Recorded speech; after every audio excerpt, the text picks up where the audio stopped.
Un rayon de soleil sur le camping-car. Ah bah ça fait du bien. Hein. Hello, hello. Moi c'est Michel de la chaîne Van Life et Découverte.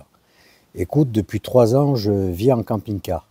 Je profite de ce mode de vie pour sillonner l'Espagne, le Portugal, la Corse où je me trouve actuellement. Depuis le mois de mai, c'est un peu particulier. J'ai eu un accident de parapente, donc j'ai dû modifier un petit peu mon mode de vie. Mais bon, on s'adapte et on continue de profiter de cette vie nomade. Alors si tu aimes mes aventures, n'hésite pas, abonne-toi et rejoins-moi sur les prochaines vidéos. Je te dis à tout de suite. Une journée entière passée sur cette terre. Ben, la météo n'a pas été top, on a eu pas mal de pluie et du coup j'ai préféré ne pas bouger. Donc demain je vais prendre la direction de Patrimoine pour rejoindre Bastia et le navire. Regarde ce coucher de soleil qui se prépare en face. Il y a le soleil juste caché par les nuages. Bon, il va rester encore un petit moment. Mais après, je serai en total contre-jour. Donc, je trouve cette image est beaucoup plus sympa.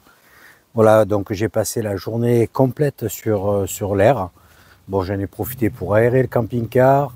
Je me suis acheté une petite chaise. Donc, c'est la première fois que je la sors. Je me suis mis au soleil tranquille quand il y a eu l'éclaircie. Parce que sinon, une nuit de flotte terrible. Pas violente, mais pluie jusqu'à, on va dire, 13 heures. Donc j'ai dit, bon, je bouge pas, c'est pas la peine que je prenne la route, je reste tranquille. Et puis demain, normalement la météo est super bonne, donc je prends le départ, je vais faire Teguim, tout compte fait. Voilà, comme ça je t'amène un petit peu sur Teguim. Je descends sur Bastia, je m'arrête dans un supermarché faire 2 petites courses. J'ai 2 produits à ramener sur le continent. Voilà, et puis je file sur le port pour embarquer. Et donc la suite de la vidéo sera de retour sur la Corse. Malgré tout, demain, bon, je ne vais pas te filmer sur le retour jusqu'à Patrimoine, mais de Patrimoine à Bastia. Voilà, je vais te faire découvrir un nouveau petit coin. Bon, là, il y a des abrutis, il n'y a pas d'autre mot, je vais te montrer. Voilà, c'est des Allemands en moto qui font les couillons sur la plage et sur le gazon depuis une demi-heure. Il y avait le petit poney peinard, mais ils l'ont fait cavaler, je ne sais pas où il est parti. Voilà, ils ont tout gagné, maintenant ils sont contents, ils s'en vont, tu vois, ils me voient. T'as la peine qui dit bonjour. Et ben franchement, tu vois, des mecs comme ça, tu as envie de leur mettre du plomb, quoi. C'est malheureux, tu vois, ils sont dans le village, ils arrivent, je te dis, ça fait une demi-heure qu'ils font les couillons, là, enfin bref. Voilà, c'est comme ça. Tiens, il m'est arrivé un petit truc, enfin drôle, façon de parler, quoi. C'est la première fois que ça m'arrive, hein.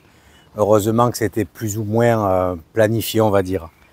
J'attendais, tu vois, de rentrer sur le continent pour le faire, le complément de GPL. Donc j'avais vu à peu près ce que j'avais consommé. Je te dis, c'est la première fois que je consomme un peu plus de GPL. Bon, j'ai mis une fois ou deux le chauffage, ça m'arrive pratiquement jamais. Et du coup, ça joue, tu vois. Et entre la Corse et le continent, tu as 40 bons centimes d'écart sur le litre.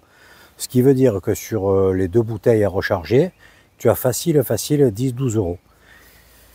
Donc tu vois, 10-12 euros, ben, ça te fait une pizza par exemple, ça te fait, bon voilà, je plaisante, hein, mais j'aime pas dépenser, tu vois, bêtement. Après, tu fais vivre l'économie, quand je reste sur la Corse un certain temps, c'est bon quoi, je fais mon complément ici et tout. Là, c'est dommage quoi, je rentre sur Nice, tu sais que c'est un petit peu moins cher. Voilà, donc ben, aujourd'hui, enfin, quand j'ai fait mon café, d'un coup, pouf, j'ai dit, putain, ça sent le gaz, c'est bizarre. Et ça s'est éteint. Donc ce soir, c'est repas froid. Ça, c'est pas bien grave. Demain, pas de café. Ça m'embête un peu plus. Donc quand je prends la route, ben, je vais de suite me trouver un petit café pour en prendre un. Voilà, petite anecdote, ça m'a fait rire. Donc tu vois, c'est pas méchant. Hein. Si tu étais perdu dans la pampe, je dis pas. Bon là, de toute façon, pour le GPL, il me faut aller du côté de Bastia. Ici, dans le Cap, tu n'as absolument rien. Donc ça, tu vois, toujours prévoir, toujours garder une réserve. Mais j'avais vidé la première bouteille, donc la deuxième, ça tirait sur sa fin. Je me suis dit, ouais, je devrais être tranquille et tout. Bon, j'ai pas mal cuisiné ces derniers temps, j'ai fait des mijotés, c'est bête, mais tu laisses 1 heure et demie le feu sous une gamelle. C'est très rare, quand tu fais cuire quelque chose, ça prend un quart d'heure. Là, ben, tu 3 heures de gaz pour faire 2 plats. De suite, ben, ça, les douches, les trucs comme ça, tu vois, tu laisses l'eau un peu plus longtemps, un peu plus chaude. Bon, c'est vraiment pas grave, quoi. Mais c'est pour dire, il faut toujours tout surveiller. Hello, hello. Voilà, je quitte ce joli petit coin pour prendre la direction de Patrimonio. Et à partir de Patrimonio, tu vas découvrir donc une nouvelle route. Allez, à tout de suite. Voilà, j'arrive à Patrimonio. Bon, je vais voir s'il y a un café avec un stationnement possible juste à côté. Parce que pour l'instant, ben, le seul qui était ouvert, c'était impossible de me garer. Et sinon, sur le Cap, il y a beaucoup d'affaires qui sont encore fermées. On a vraiment un temps, regarde ça.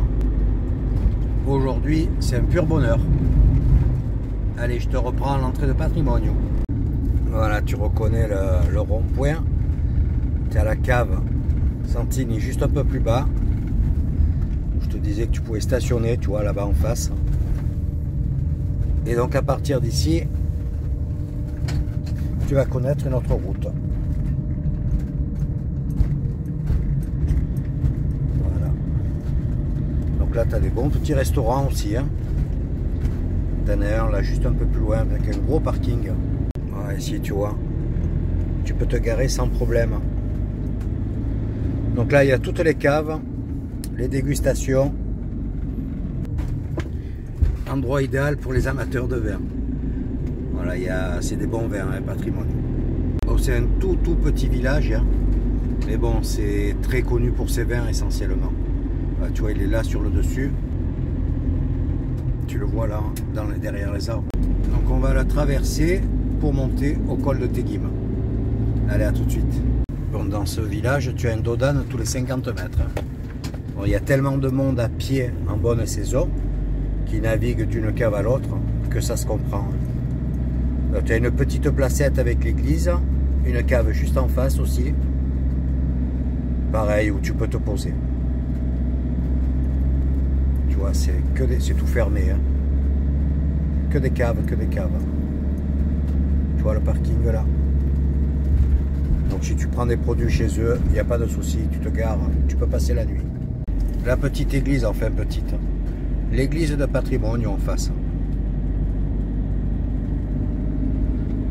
Ah, les couleurs sont superbes avec ce ciel bleu. Hein. Barbaggio, le dernier village avant de basculer, avant d'arriver au col et de basculer sur Bastia. Ben là, le vent commence à se lever ici. Donc il y a un beau site de parapente aussi là-haut. Et à ce sujet, j'ai un ami qui vole, et plutôt très bien. Donc je sais que sur la chaîne, il y a des amateurs de parapente. Je vous mettrai le lien de sa chaîne. Il fait des petites vidéos vraiment très sympas, quoi. Des sites magnifiques, bon, en France, Espagne, Portugal. Il fait régulièrement des vidéos. Et franchement, elles sont de très bonne qualité. Donc je te mettrai le nom de sa chaîne dans le lien de la vidéo. Tu vois, l'année dernière, ça a brûlé là. Tu vois encore les traces. Allez, plus que 3 épingles. Ça grimpe, et ça touche à sa fin.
Bon, j'ai essayé de faire un petit peu voler le drone, tu as vu.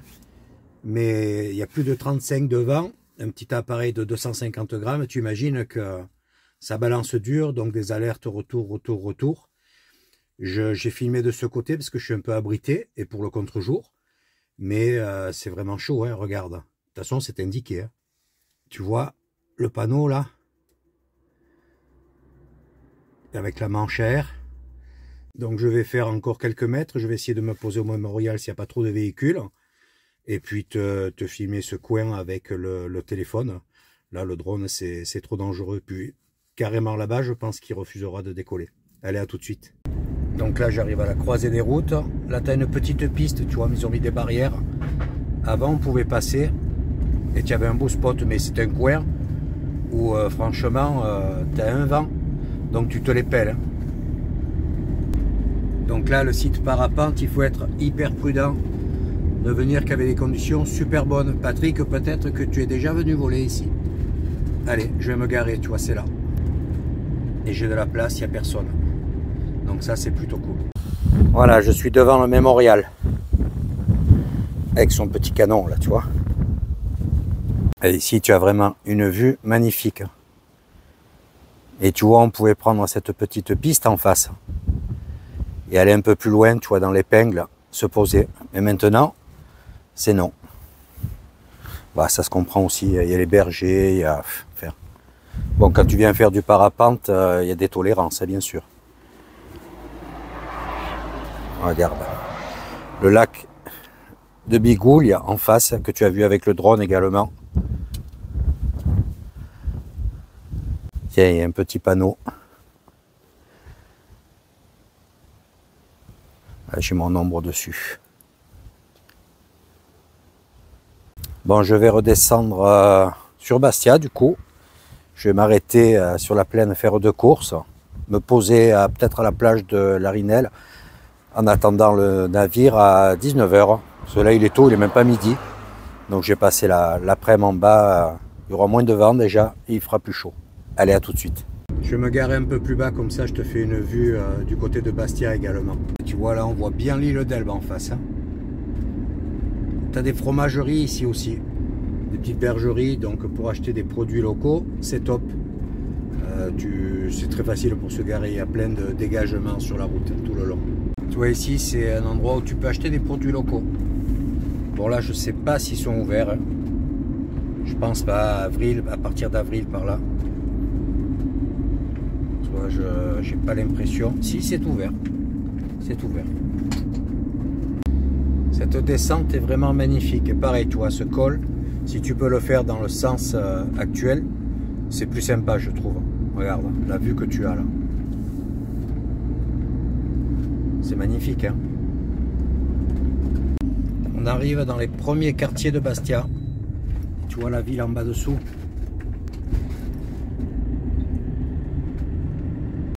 Là, je descends sur l'entrée de Bastia du côté de Lupino.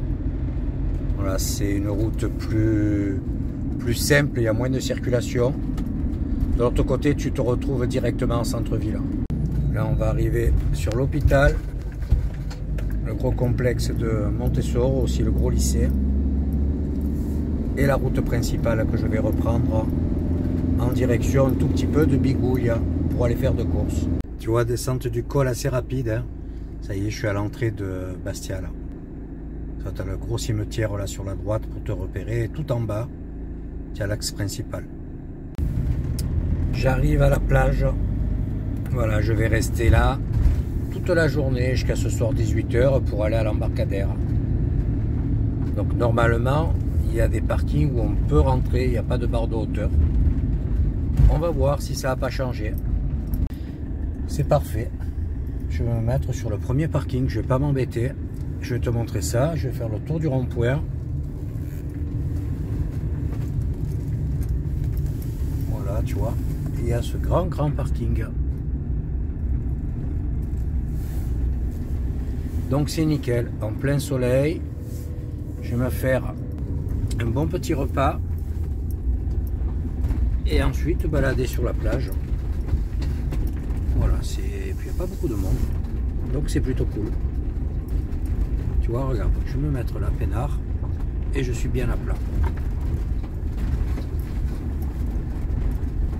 En face de l'île de Monte Cristo.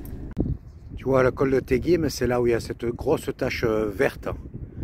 Voilà, nous sommes sortis là-haut. Et puis descendu en travers dans ces premiers gros bâtiments. Voilà. Et là-bas en face, derrière, tu vois, la ville de Bastia.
Regarde ce petit front de mer bien sympa. Tu as des bancs pour te soleiller. Une allée piétonne et une belle petite plage. Donc je vais en profiter. Je vais remonter un petit peu, tu vois. Il y a des courageux, il y avait deux nanas qui se baignaient. Écoute, oh attends, plein contre-jour. Voilà. Écoute, la vidéo va se terminer sur ces petites images de la plage de la Rinelle, juste à la sortie de Bastia. N'hésite pas à mettre un commentaire, un petit pouce, ça fait toujours plaisir. Et surtout, n'oublie pas d'activer la cloche pour suivre la prochaine vidéo qui sera de nouveau au départ de Bastia d'ici une bonne semaine. Mais bon, vu que les vidéos sortent tous les 4 jours, pour toi, ça sera dans la foulée. Allez, à bientôt. Ciao, ciao.